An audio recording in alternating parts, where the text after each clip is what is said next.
Hey y'all, Officer Karen Law Dog reporting live to you on a 49 degrees Sunday early afternoon. It's no longer morning.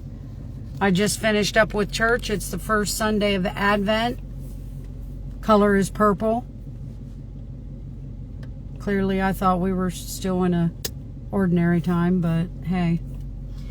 I'm on my way home and I couldn't help but notice the destruction out here at the intersection of Verdugo and Meacham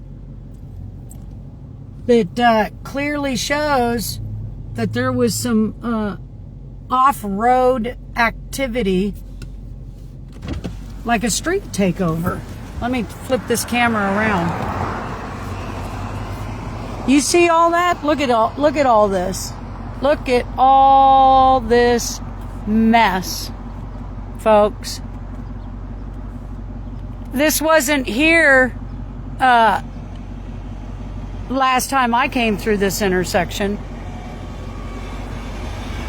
So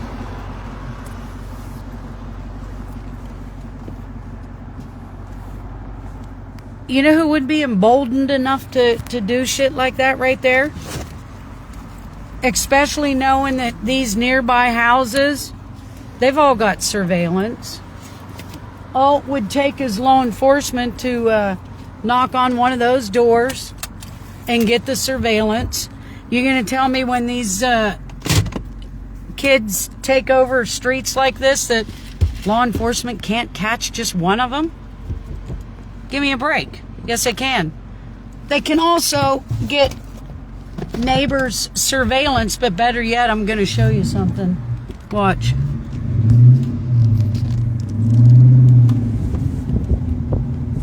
Look at this. Look at that. I'm going to show you something right there.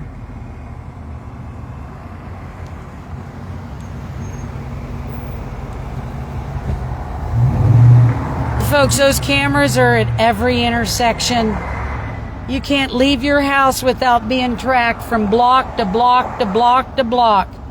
So if law enforcement really wanted to know who was out here doing this shit, tearing up the streets like that,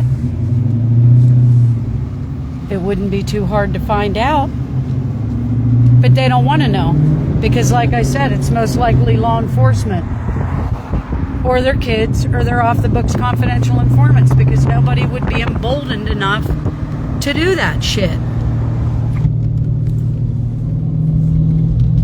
They won't go after the real crimes like that, but they'll come after the law dog and the lap dog and anybody else that they feel that they have to retaliate against or intimidate. You know, they've got certain classes of individuals that they target. It's usually the disabled. It's usually the elderly. It's usually the indigent.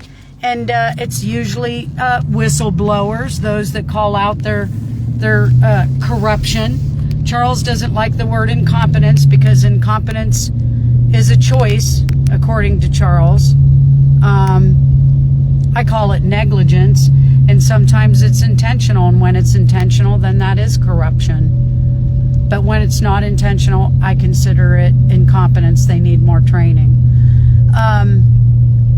But anyway,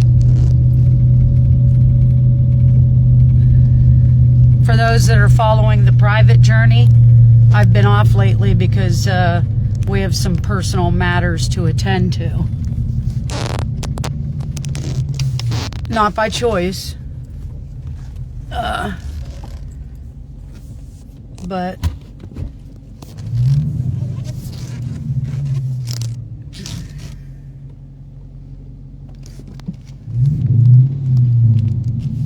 hey, Beverly.